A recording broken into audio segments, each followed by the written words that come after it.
를 바랍니다. 사도 바울의 전도의 여정을 저희가 좀 뒤쫓아 가고 있는데요. 이 여정들을 하나씩 살펴보면 반복적으로 등장하는 내용이 있다는 것을 쉽게 발견할 수 있습니다. 그것은 유대인들이 그들을 뒤쫓고 핍박하는 내용입니다. 거의 모든 전도의 현장에서 이 일은 반복되었습니다.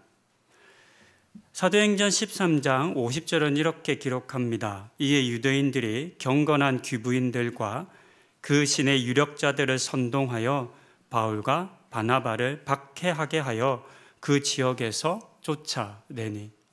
14장 2절입니다. 그러나 순종하지 아니하는 유대인들이 이방인들의 마음을 선동하여 형제들에게 악감을 품게 하거늘. 마지막 14장 19절입니다. 유대인들이 안디옥과 이고니온에서 와서 무리를 충동하니 그들이 돌로 바울을 쳐서 죽은 줄로 알고 시외로 끌어내치니라. 이 모든 세 말씀들이 다 바울이 했던 첫 번째 전도의 여정 중에 있었던 핍박입니다. 모두 유대인들이 와서 바울과 그 일행을 박해한 장면입니다. 이와 같은 유대인들의 박해와 해방은 두 번째 전도의 여정이 시작되어서도 동일하게 반복됩니다. 그중 오늘의 본문이 기록한 데살로니가에서도 이 핍박은 마찬가지였습니다. 나중에 또 더 살펴보게 되겠지만 이후의 전도의 여정에서도 이와 같은 핍박은 계속되었습니다. 그 정도가 얼마나 심했었는지를 훗날 바울이 고백하는 말씀이 있는데요. 그 말씀은 고린도후서 11장 23절부터 27절의 내용입니다. 이렇게 이야기합니다. 그들이 그리스도의 일꾼이냐 정신없는 말을 하거니와 나는 더욱 그러하도다.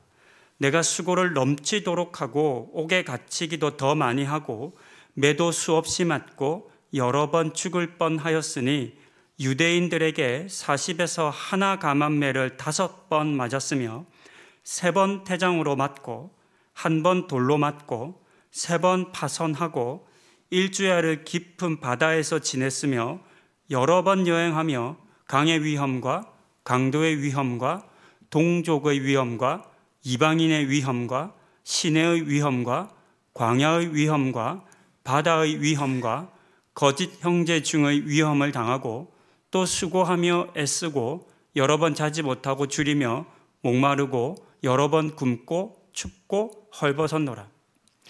이처럼 바울이 당했던 여러 고난 중에 대부분은 유대인들로 말미암은 것이었습니다. 그렇다면 유대인들은 왜 이렇게까지 바울을 쫓아다니며 괴롭게 했던 것일까요? 이렇게까지 해야 했던 이유나 동기는 무엇이었을까요? 우리는 그 답을 전부를 알 수는 없겠지만 그중 하나의 이유를 오늘의 본문 5절을 통해서 알 수 있습니다. 그것은 유대인들의 시기심이었습니다. 유대인들은 바울과 그의 사역을 시기했습니다. 아마도 이 시기심은 자신들이 죄인이라 규정하고 죽인 예수를 오히려 죄인을 구원하여 줄 유일한 왕이라 부르며 전하는 것에 대한 질투였을 것이며 그것에 호감을 보이며 믿은 이방인들과 또 회심하는 유대인들이 많았기 때문일 것입니다. 망하고 사라질 것이라 생각했던 예수의 추종자들이 오히려 더 활발하게 사역하고 또 예수의 복음이 널리 전파되는 것을 유대인들은 받아들일 수가 없었던 것입니다. 이처럼 유대인들은 예수의 복음이 더 힘을 얻고 널리 전파되는 그 이유를 생각하기보다는 그들을 시기하는 것으로 반응했었습니다. 시기하다라는 뜻의 헬라어는 젤로오입니다. 이 단어는 열심과 열정을 뜻하는 단어 젤로스에서 파생된 단어입니다. 시기하다는 뜻 외에도 부러워하다, 사모하다, 질투하다라는 단어로 성경에서 번역되기도 합니다. 이 단어는 단순하게 다른 사람의 상황이나 또 일을 마음으로 부러워하다 정도의 의미가 아니라 그것을 회방하고 방해할 정도의 열심과 열정을 행한다, 표현한다라고 하는 의미가 포함된 단어입니다. 이런 이유로 그들은 바울과 그 일행을 계속해서 뒤쫓으면서까지 박해했던 것입니다. 그리고 그들의 이와 같은 열심은 결국 자신들의 신앙과 믿음까지도 부정하게 만들고 말았습니다. 오늘은 7절의 말씀을 통해서 유대인들로서 마땅히 가지고 또 지켜야만 하는 하나님만이 참된 왕이라고 하는 이 믿음까지도 저버렸던 유대인들의 실상을 함께 찾아보시겠습니다.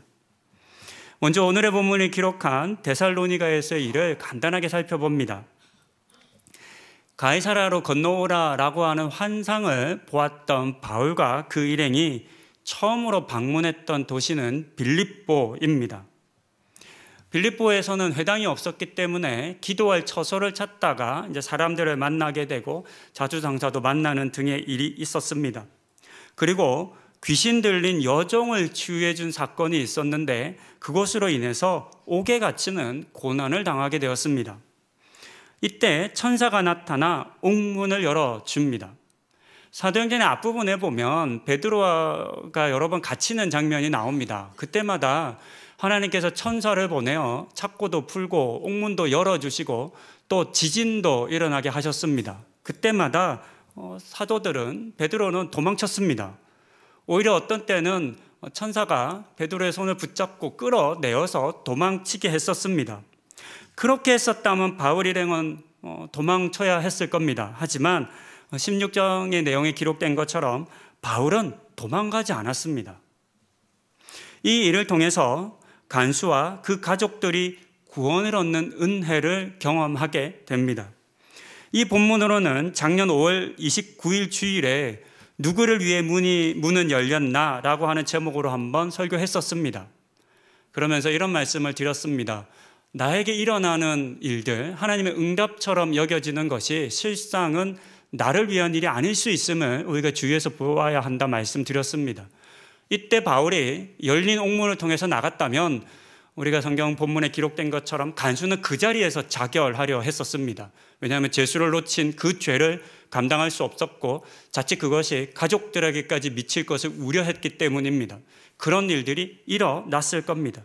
이런 바울의 섬세한 행동을 통해서 하나님의 응답이라고 보여지는 것을 지극히 자의적이고 주관적으로 해석하면 안 된다라고 하는 말씀을 작년에 이 16장의 말씀으로 설교했었습니다. 그 다음으로 방문했던 도시가 데살로니가입니다. 데살로니가는 빌립보에서 약 160여 킬로미터 떨어진 당시 마게도냐의 행정 수도였었습니다. 그만큼 큰 도시였습니다. 약 20만 명 정도의 인구를 가지고 있었습니다.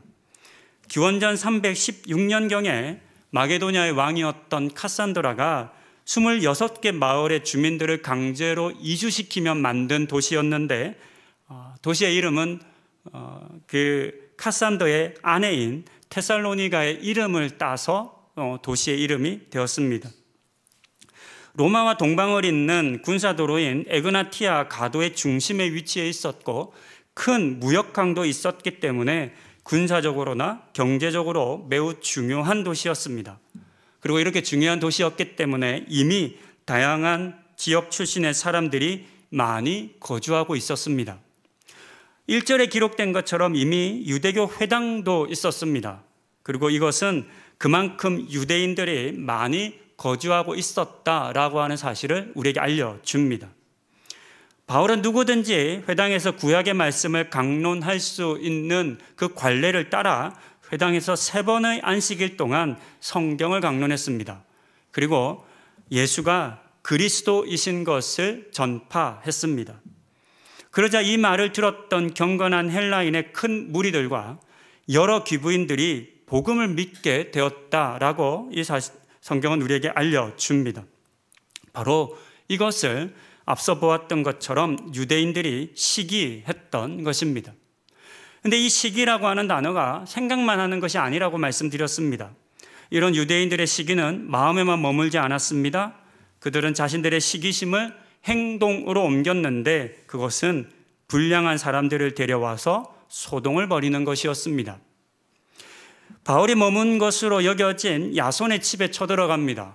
근데 마침 그때 바울이 없었습니다. 그래서 야손과 그 형제들을 붙잡아 읍장이라고 불리는 관리들에게 끌고 가서 그들을 고발했습니다. 그 고발하는 내용이 6절과 7절에 기록되어 있는데요. 7절을 제가 한번 다시 읽습니다. 야손이 그들을 맞아들였도다. 이 사람들이 다 가이사의 명을 거역하여 말하되 다른 임금 곧 예수라 하는 이가 있다 하더이다 하니, 고발한 내용의 핵심은 세상의 임금인 로마의 황제 가이사가 아닌 예수를 임금이라고 그들이 주장했다라고 하는 것입니다. 이들의 고발의 내용을 우리가 주목해 보아야 할 것은 이 말이 다른 보통의 식민 지배를 받는 사람들의 입이 아니라 유대인들의 입에서 나왔다는 점입니다. 7절에서 임금으로 번역된 헬라어 베실렙스는 대부분의 성경 본문에서는 왕으로 번역하는 단어입니다. 이 단어가 신약 성경에서 처음으로 사용된 본문은 마태복음 1장에서 족보가 기록되어 있는데요. 다윗 왕, 헤롯 왕을 이야기할 때 나오는 그 왕이라고 하는 단어입니다. 그 다음이 마태복음 2장 2절입니다. 유대인의 왕으로 나신 이가 어디에 계십니까? 우리가 동방에서 그의 별을 보고 그에게 경배하러 왔습니다. 바벨론에서 온 학자들이 별을 보고 유대를 구원할 사람 메시아가 태어난 것을 알고 경배하러 옵니다. 그러면서 예루살렘에 와서 헤롯에게 물어보는 겁니다. 유대 왕이 태어났습니다. 메시아가 태어났습니다. 어디 있습니까? 라고 물어보면서 했던 말에 유대인의 왕이라는 표현 속에 이 단어가 사용되었습니다. 또한 빌라도가 예수를 십자가에 못 박은 후에 죄명을 적은 죄패를 이렇게 붙여두었는데 그 내용은 요한복음에 나옵니다. 그때 예수님의 죄명이 유대인의 왕이라는 죄명이었습니다. 유대인의 왕은 관용적인 표현입니다. 이스라엘을 해방하기 위해서 올 메시아를 의미합니다. 유대인들은 모두 이 왕이 올 것을 간절히 바랬던 사람들이고 기도했던 사람들입니다. 그리고 진정한 유대인의 왕이 아닌 세상의 다른 왕은 절대로 자신들의 왕이라고 인정하지 않았던 사람들이었습니다. 다른 왕이 없다고 여긴 사람들, 믿은 사람들입니다. 그런데 오늘 본문에 기록된 것처럼 시기심에 눈이 먼 나머지 역설적으로 가이사를 자신들의 왕이라고 지금 인정하는 말을 한 것을 알 수 있습니다. 예수가 왕이라고 전하는 바울의 말을 부정하려다가 그것을 고발하려다가 그만 가이사를 자신들의 왕이라고 인정해버린 것입니다. 물론 가이사가 당시 로마의 황제였습니다. 왕이었습니다. 그러니까 가이사를 왕이라고 인정하는 것은 어떻게 보면 큰 문제가 아닐 수 있습니다. 보통의 다른 식민 지배를 받는 사람들이었다면 그렇습니다. 하지만 앞서도 말씀드린 것처럼 유대인들은 세상의 왕은 하나님 한 분밖에 없다고 믿었던 사람이기 때문에 이 발언은 매우 유대인의 입장에서 보면 위험한 발언이라 할 수 있습니다. 또한 당시 로마의 황제는 단순한 세상의 왕이 아니었습니다. 로마의 황제는 스스로를 우리 주, 우리 하나님이라고 부르면서 신을 자처했었습니다. 그리고 자신에 대한 숭배를 강요했습니다. 점령국의 황제가 신을 자처한다고 해서 식민 지배를 받는 사람들의 입장에서 보면 그것은 그다지 중요한 문제는 아니었습니다. 돈과 권력을 탐했던 로마의 귀족들이나 지도층들도 실제 이것을 딱히 반대하지 않았습니다. 그래서 AD 36년경부터 시작된 이 황제 숭배는 313년에 이르기까지 300년 넘게 지속되었습니다. 하지만 유대인들에게는 이 일은 전혀 다른 문제입니다. 하나님 한 분 외에는 신이 없기 때문에 황제를 신으로 인정하면 우상을 숭배하는 것이 되었기 때문입니다. 그래서 가장 강력하게 이 황제 숭배 사상을 반대하고 저항했던 사람들이 유대인이었습니다. 심지어 유대인들은 황제 숭배 때문에 전쟁을 벌이기까지 했습니다. 그 전쟁이 AD 67년부터 73년까지 있었던 1차 로마 유대 전쟁입니다. 이 전쟁은 과거로부터 이어져 온 여러 일들이 복합적인 이유로 시작되었지만 그중 가장 핵심적인 이유 하나를 뽑으라면 황제 숭배에 대한 유대인들의 반발과 저항 때문입니다. 로마는 예루살렘 성전에까지 로마 황제의 신상을 세웠습니다. 그리고 하나님을 섬기는 그 성전에서 황제를 위한 희생 제사를 강요했습니다. 이와 같은 말도 되지 않은 일들을 행하기 위해서 로마는 자신들의 말을 잘 듣는 제사장들을 직접 임명하기까지 했습니다. 즉 허수아비 가짜 제사장들을 세웠던 겁니다. 이런 상황에서 유대인들은 예루살렘 성전에서 행해지는 황제를 위한 희생 제사를 거부했습니다. 또한 그것을 묵인했던 로마에 의해서 세워졌던 제사장들을 모두 죽이는 등 로마와 황제에 대한 극렬한 저항을 합니다. 결국 티투스에 의해서 AD 70년 예루살렘이 점령당하게 되었고 이후 3년간 대부분의 저항자들은 죽임을 당하게 됩니다. 그리고 이때 유대인들은 세계 곳곳으로 흩어짐을 당합니다. 보통 우리가 디아스포라라고 말하는 그 사건이 이때 있었던 사건입니다. 이처럼 황제를 자신들의 왕으로 인정하지 않는 것이 유대인들이었습니다. 그런데 오늘의 본문 7절에 등장하는 유대인들은 바울에 대한 시기심에 눈이 먼 나머지 황제를 임금 곧 왕으로 인정하고 말았습니다. 사실 우리는 이와 같은 유대인들을 이미 보았습니다. 이게 처음 있는 사건이 아닙니다. 요한복음 19장 14절부터 16절입니다. 이날은 유월절의 준비일이요 때는 제6시라 빌라도가 유대인들에게 이르되 보라 너희 왕이로다. 그들이 소리 지르되 없이하소서 없이하소서 그를 십자가에 못 박게 하소서. 빌라도가 이르되 내가 너희 왕을 십자가에 못 박으랴.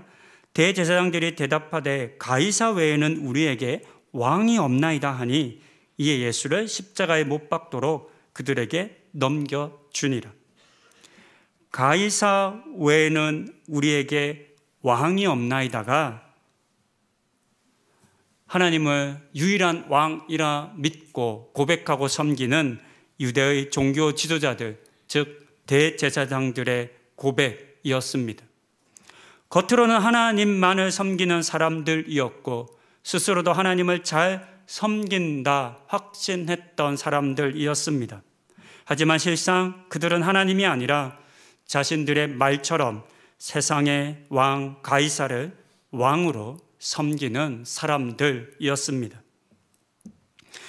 이 같은 유대인의 모습을 보면서 오늘 나는 누구를 참된 왕으로 여기며 신앙생활하고 있는지를 점검해 보아야 하겠다라는 생각을 해보았습니다. 이 자리에 있는 우리는 더 이상 과거처럼 예수님을 왕이라고 표현하지는 않습니다. 우리가 예수님을 왕이라고 표현할 때는 아마 찬양 가사에서 고백할 때 말고는 없을 겁니다. 왜냐하면 우리는 더 이상 왕이 없는 시대를 살고 있기 때문입니다. 하지만 우리는 이것을 다른 말로 충분히 바꿀 수 있습니다. 예수님만이 나의 참 하나님이십니다. 신이십니다. 구원자이십니다. 뭐 이런 얘기를 우리가 충분히 바꾸어 이야기할 수 있을 겁니다.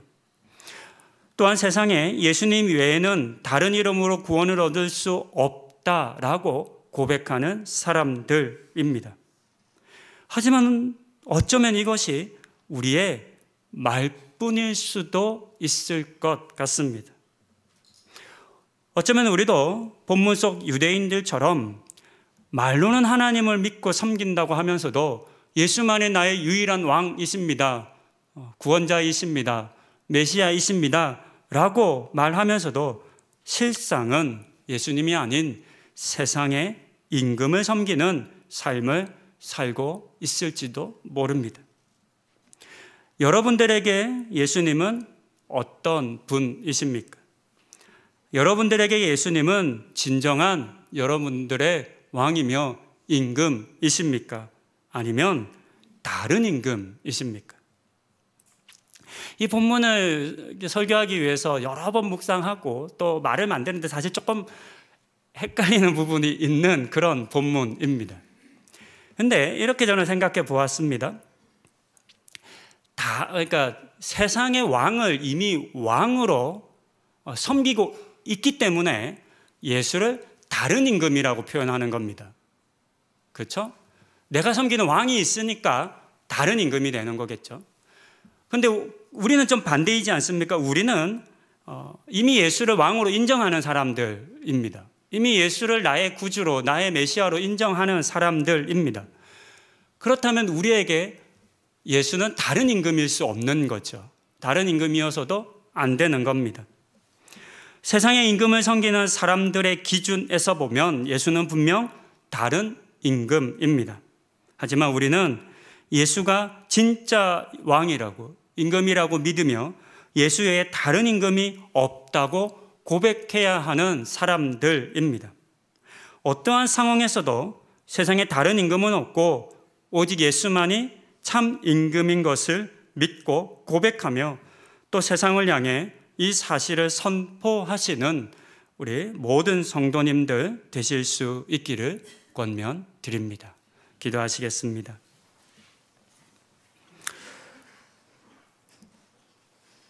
말로는 예수님을 나의 왕이라고, 나의 구주라고, 나의 메시아라고 하지만 정말로 우리가 예수님을 참된 나의 왕으로 믿고 섬기며 쫓으며 살아가고 있는지를 우리가 한번 되돌아봅니다.